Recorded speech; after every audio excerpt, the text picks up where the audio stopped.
which means good morning. Prynhawn, which means good afternoon. Bore da, Prynhawn da. This week's phrase is Dyma, which means here is. Dyma fi, here I am. Dyma pencil, here is a pencil.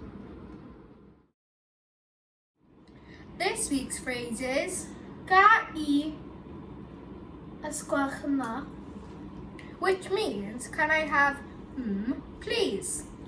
Ga I fynd I tŷ bach ysgwelch yma, which means can I go to the toilet please. Ga I pencil ysgwelch yma, which means can I have a pencil please.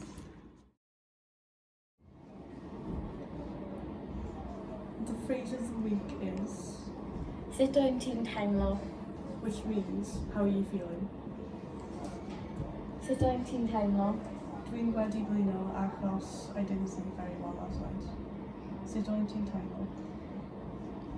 Dwi'n ofnadwy, Beth sy'n bod? agos mae'n bod drosto fi.